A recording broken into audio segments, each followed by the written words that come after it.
Eder. Mech. Pallister.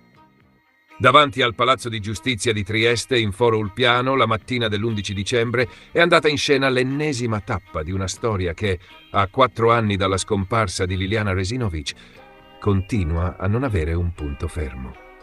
Circa 40 persone si sono ritrovate sotto le finestre del tribunale con le foto di Liliana in mano e cartelli che chiedono verità e giustizia per quella 63enne scomparsa il 14 dicembre 2021 e ritrovata senza vita il 5 gennaio dell'anno successivo in 2 sacchi neri nei giardini dell'ex ospedale psichiatrico di San Giovanni. La manifestazione ha avuto un valore simbolico forte.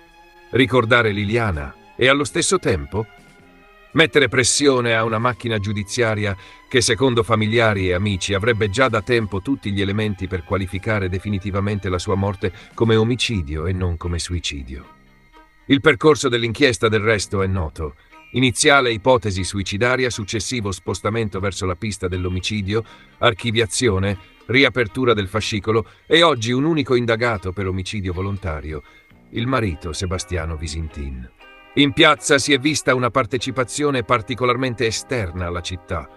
Lo ha raccontato lo stesso fratello della vittima, Sergio Resinovic, sottolineando come al sit-in fossero presenti più persone arrivate da altre regioni che residenti triestini. I numeri non sono stati oceanici, ma la famiglia ha apprezzato lo sforzo di chi ha viaggiato per esserci e ribadire che, a distanza di anni, il caso Resinovic continua a toccare l'opinione pubblica ben oltre i confini del Friuli Venezia Giulia. Proprio Sergio è tornato a denunciare quelli che considera veri e propri tentativi di depistaggio. Nel suo mirino finiscono alcune testimonianze, arrivate nel corso dei mesi, e che a suo dire hanno complicato inutilmente la lettura del caso. Il primo nome è quello di Giacomo Molinari, il preparatore anatomico che ha dichiarato di aver provocato lui la frattura della vertebra T2 di Liliana durante una manovra in sede autoptica.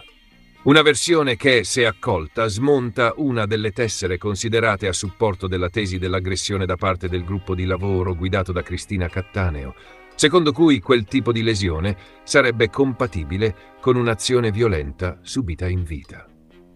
Sergio cita poi la donna del negozio di telefonia che ha fornito una versione favorevole a Visintin su quanto accaduto la mattina della scomparsa di Liliana, rafforzando l'alibi del marito. Terza figura chiave è l'ex ristoratore triestino, che ha raccontato di aver consegnato a Liliana 2 sacchi neri, simili a quelli in cui il corpo è stato ritrovato, su richiesta della donna e con l'invito a non parlarne al marito. Secondo il suo racconto, l'uomo avrebbe poi riferito l'episodio a un carabiniere che gli avrebbe suggerito di tacere. Proprio su questo punto, però, emergono incongruenze temporali. La data di morte del militare citato dal ristoratore non combacerebbe con quella della scomparsa di Liliana, circostanza che alimenta sospetti sull'attendibilità del racconto. Per questa testimonianza, il fratello di Liliana ha già presentato una denuncia formale contro l'ex pizzaiolo, convinto che sia necessario chiarire fino in fondo le sue dichiarazioni. Sergio ha ribadito che i tempi della giustizia sono lunghi, ma che l'attenzione su questi presunti testimoni dell'ultima ora deve restare alta, perché ogni storia non verificata rischia di allontanare il tracciato delle indagini dal cuore del problema.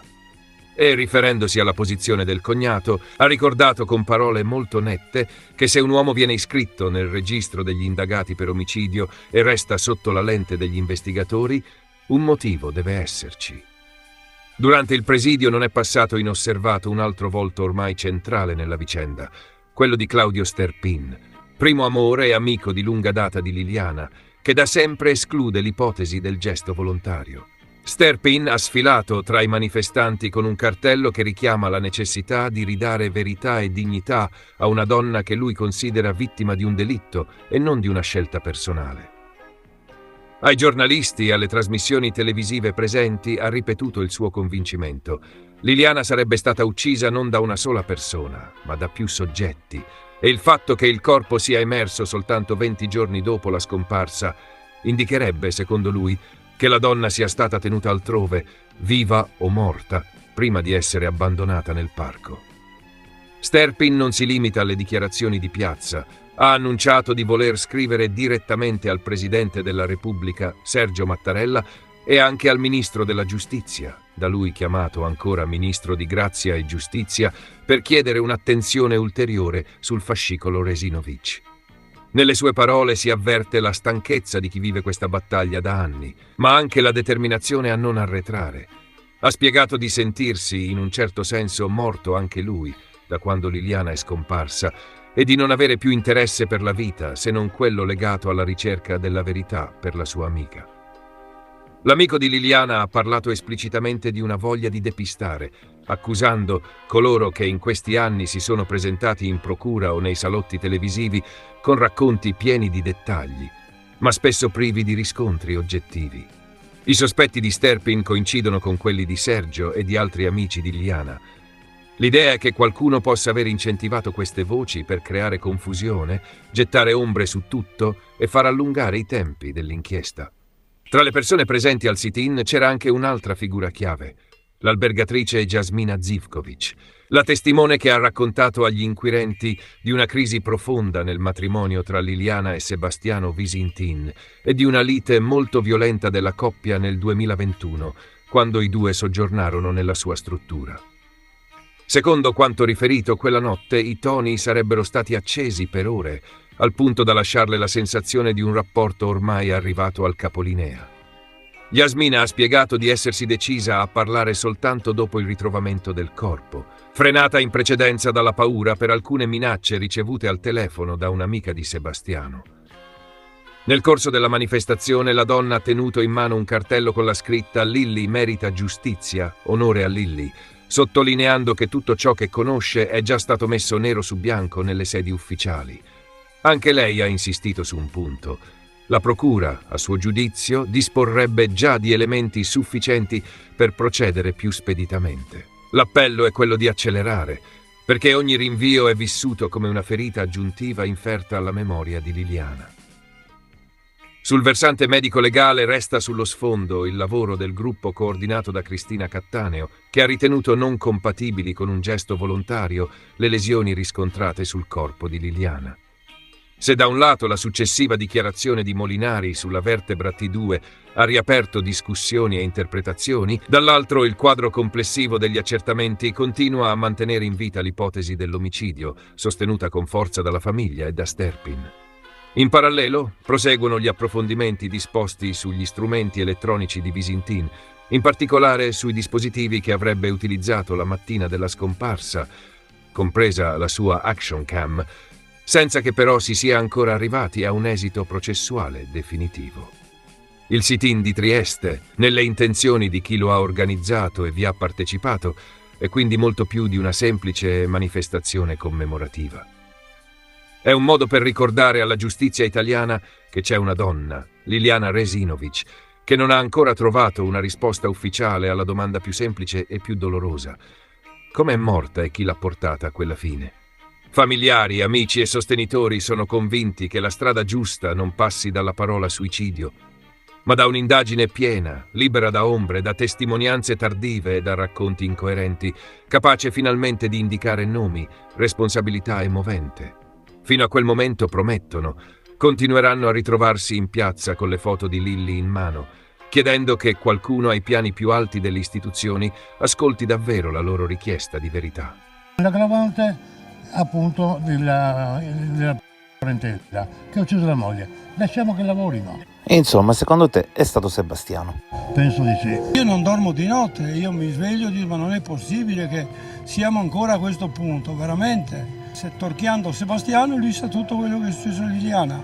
È una mia impressione, ma sono convintissimo di avere ragione. Lei non ha mai fatto del male a nessuno, anzi. L'unica cosa è che purtroppo per lei ci siamo conosciuti 42 anni fa e non mi ha mai dimenticato. Questa per lei è stata... E non è escluso che quando ha esternato le sue intenzioni ha firmato la condanna a morte. Il problema di Lilly, per risolverlo basta leggere le carte, perché ormai è tutto scritto lì, non possiamo più aspettare, non siamo più in grado di aspettare, perché non si può avere una giustizia così lenta, non è più giustizia. Liliana era la persona più dolce che esisteva. Lei è stata tradita da chi conosceva 4 anni in cui Lili ancora non ha avuto la giustizia. Si avvicina il Natale, il quinto Natale, che Lili non passa a casa con i suoi familiari. Lili ci manca, a tutti quanti. Lili non si è uccisa, quindi noi vogliamo capire e chiediamo anche che si vada al processo, visto che l'unico indagato è il marito. Sebastiano non voglio più dire niente perché lo credevo un amico. Io il 14 lo credevo un amico. E invece lui ha fatto di tutto per non aiutare sua moglie. Io, le persone che siamo qua, i familiari, non hanno mai avuto dubbi, ma mai che Liliana si possa essere suicidata. Mia sorella è morta, è stata uccisa, spero che la procura possa dare un'accelerata, perché io sono 4 anni che non vivo, non è vita. La persona più buona di questa terra. Liliana l'accompagnerò fino a che potrà veramente avere la giusta pace, voglio tenerla per mano come una sorella, perché è una di noi. Una mia carissima amica, amava i bambini, era sempre sorridente. Io sono sicuro, come ho detto, che è stato il marito, il mio ex cognato, è stato indagato per omicidio. Cosa mi dici di quel fenomeno di buonocore? Dice che mia sorella ha chiesto i sacchi nel 2019. Ma come si può credere? Sono sti figuranti e io mi chiedo, ma a che pro? Se lui, come dice, non c'entra niente, andiamo a cercarla. A me diceva aspetta. Tante versioni che non sono mai state controllate. Mi manca come dal primo giorno, io comprendo benissimo lo stato d'animo di Sergio. Io mi considero persino da questo fatto danneggiato più di lui, perché se Liliana non faceva quella fine, con ogni probabilità a quest'ora io vivevo felice con lei accanto. Non è escluso che ci saremmo anche sposati se era il caso, ma comunque la mia casa è vuota da allora. La verità poteva essere già nelle carte 4 anni fa, se vogliamo, perché quali carte nuove sono uscite? Per saputa nostra nessuna. Ripeto, una delle frasi più importanti che formavano il programma del nostro sit-in di oggi era proprio quella che il ritardo che viene messo in atto a questo punto per scoprire la verità danneggia ulteriormente la memoria di Liliana, perché purtroppo per tutti noi di sola memoria si può parlare, favorendo invece i carnefici, gli autori, gli assassini, perché io considero che non è opera di una persona sola. L'assassino materiale è una cosa, il mandante è un'altra. Per me, e sono d'accordo con Sergio in questo, Sebastiano sa sicurissimamente tutto quello che è successo a Liliana. Subito dopo, siccome la storia si è dilungata, perché basta pensare ai 20 più giorni trascorsi dalla sua sparizione al suo ritrovamento, aveva giustamente nello stomaco l'uvetta che poteva denotare una morte, se vogliamo, con la colazione in pancia, però allora dove è stata tenuta morta per 20 giorni per essere presentata la mattina del 5 gennaio come se fosse morta ieri. Sebastiano potrebbe conoscere chi è stato nel caso in cui non è stato lui a fare del male a Liliana, e potrebbe anche darsi che stia coprendo costui. E non è escluso, non so cosa dire. Cioè, io sono relativamente convinto, come Sergio in questo caso, che Sebastiano, se si levasse il peso dalla coscienza, sarebbe una cosa utile per tutti. Ecco, lui non ha detto niente della verità su quello che è successo a Liliana. Niente, lui quello continua a ripetere: io non ho ucciso mia moglie. Ok, crediamogli. Allora che ci dica cosa è successo a sua moglie, lui lo sa, ecco, e si alleggerisce la coscienza, se ce l'ha, come ha ripetuto più volte. Quante volte ha pensato nella sua vita che voleva sposare, che avrebbe voluto sposare Lilli, lei? Beh, adesso ormai è troppo tardi per pensarlo e dirlo, ma posso dirle che mio fratello si è sposato pochi giorni dopo o pochi mesi dopo della sua scomparsa, dipende da quando è successo, e io con lei sul tavolo di casa mia non mi vergogno, come dice il marito, di ricordare e raccontare il nostro passato recente, diciamo. E era uscita anche la frase da parte mia: e non è escluso che tu possa diventare la terza signora Sterpin. Lo ricordo perfettamente, l'ho detto e l'ho pensato prima di dirlo, non era una frase buttata là. Sono sicuro, come ho detto, che è stato il marito. Quando hai iniziato a pensare che tutto poteva essere opera di Sebastiano? Dopo neanche un mese, dopo che è stata ritrovata, quando io ho visto come è stata ritrovata, io ho chiesto ma aveva dei colpi, dei segni? No, non aveva niente. E il mio ex cognato dice no, era serena. Ma che serena? L'unica cosa è che purtroppo per lei ci siamo conosciuti 42 anni fa e non mi ha mai dimenticato. Questa per lei è stata, e non è escluso che quando ha esternato le sue intenzioni ha firmato la condanna a morte. Chi ha ucciso Liliana?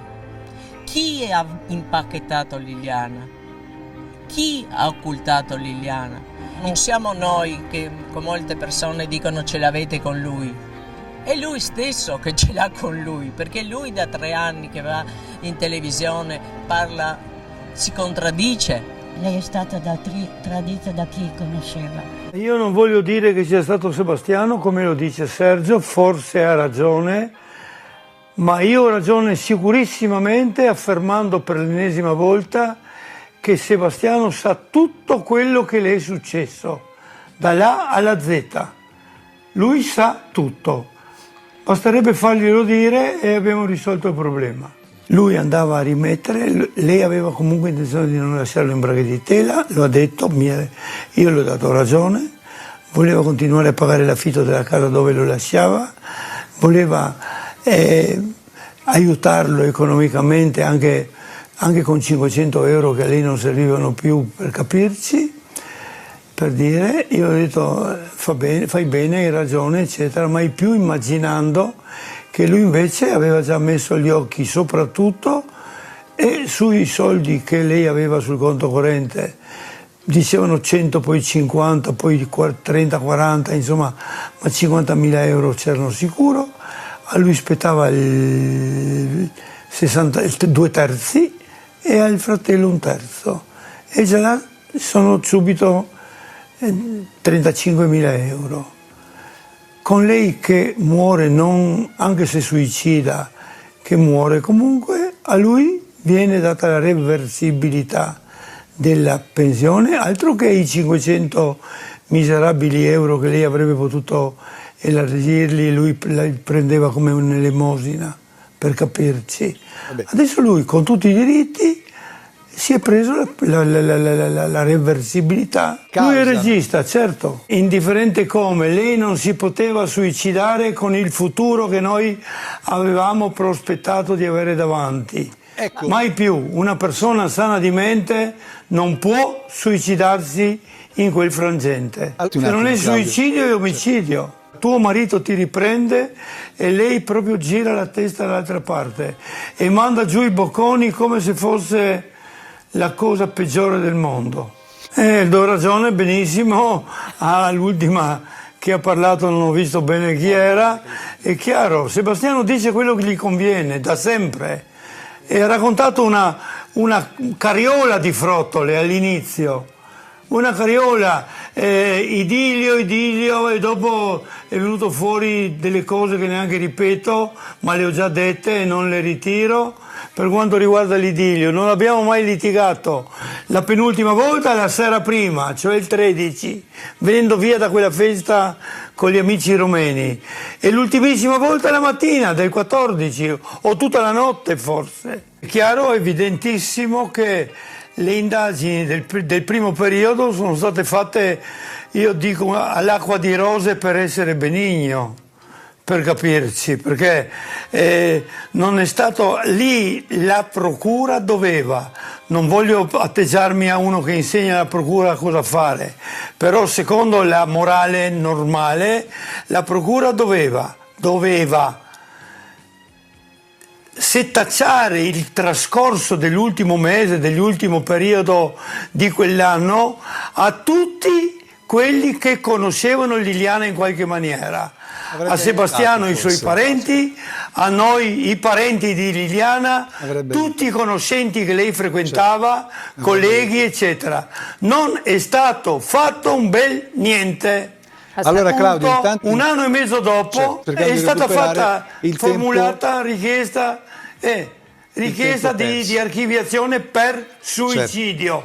Uno in quelle condizioni io potrei anche accettare, si è suicidata, ok, io non lo crederò mai, devo vederla, però tutto può essere, non voglio, spiegatemi come una o si è suicidata in casa e subito dopo ha fatto una camminata per posarsi dove l'hanno trovata?